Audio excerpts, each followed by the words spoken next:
నరనారాయణులు ఒకే చోట వెలిసిన బద్రీనాథ్ క్షేత్రం తర్వాత దక్షిణ బద్రీనాథ్గా పేరుగాంచిన శ్రీమన్ నింబాచల క్షేత్రం లేదా లింబాద్రిగుట్ట.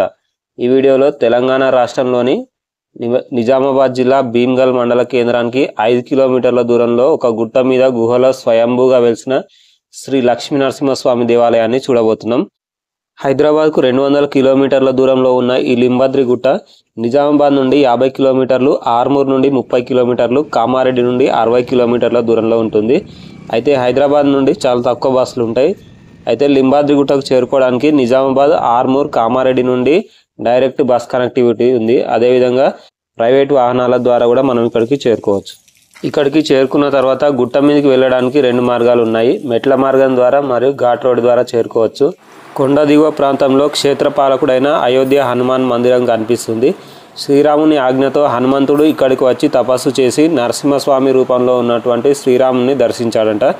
అందుకే కొండ దిగువన ఉన్న ఈ ఆలయాన్ని అయోధ్య హనుమాన్ మందిరం అని పిలుస్తారు. నింబ అంటే వేప. ఇక్కడ దట్టమైనటువంటి వేప చెట్లు ఉండడం వల్ల ఈ క్షేత్రాన్ని నింబాచలం అని పిలుస్తారు. రాను రాను నింబాచలం కాస్త లింబాద్రిగుట్టగా మారింది. స్వామివారు స్వయంభూగా వెలిసిన ఈ క్షేత్రంలో మెట్ల మార్గం ద్వారా గుట్ట మీదకి వెళ్ళగానే పక్కన అన్నదాన సత్రం ఉంది. ఇక్కడ ప్రతి శని ఆదివారాల్లో అన్నదానం నిర్వహిస్తారు.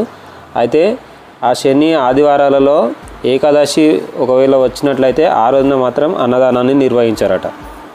ఇలా ముందుకు వెళ్ళినట్లయితే స్వామివారి దర్శనానికి ఒక దారి కనిపిస్తుంది.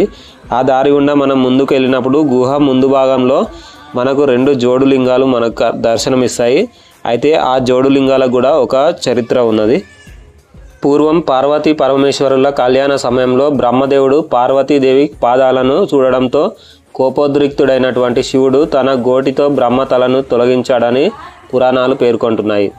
అలా తనకు సంప్రాప్తించిన బ్రహ్మహత్య దోష నివారణకై శివుడు ఇక్కడ తపస్సు చేసి దోష విముక్తుడై శ్రీవారి ఆజ్ఞచే ఈ క్షేత్రంలోనే జోడులింగాల రూపంలో వెలిసాడట.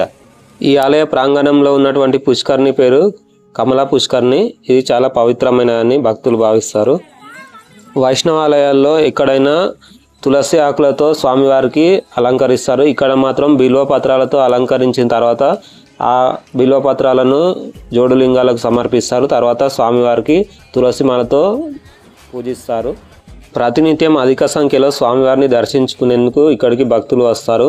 ప్రతి ఏటా కార్తీక మాసంలో బ్రహ్మోత్సవాలు నిర్వహిస్తారు. ఈ సందర్భంగా నిర్వహించే రథోత్సవంలో పాల్గొనేందుకు తెలంగాణ నుండే కాకుండా మహారాష్ట్ర, కర్ణాటక నుండి కూడా అత్యధిక సంఖ్యలో భక్తులు పాల్గొంటారు. ఈ సందర్భంగా జాతర ఉత్సవాలు నిర్వహిస్తారు. ఈ క్షేత్రాన్ని సత్యహరిచంద్రుడు, ధర్మరాజు, ప్రహ్లాదుడు దర్శించి తరించారంట. అదేవిధంగా సంతాన సమస్యలు ఉన్న దంపతులు కూడా ఇక్కడ స్వామివారిని సేవించినట్లయితే సంతాన భాగ్యం కలుగుతుందని భక్తులు విశ్వసిస్తూ ఉంటారు. ఈ వీడియో మీకు నచ్చినట్లయితే లైక్ చేయండి. అదేవిధంగా ఇలాంటి మరెన్నో ఇంట్రెస్టింగ్ వీడియోల కోసం మన ఛానల్ని సబ్స్క్రైబ్ చేసుకోండి.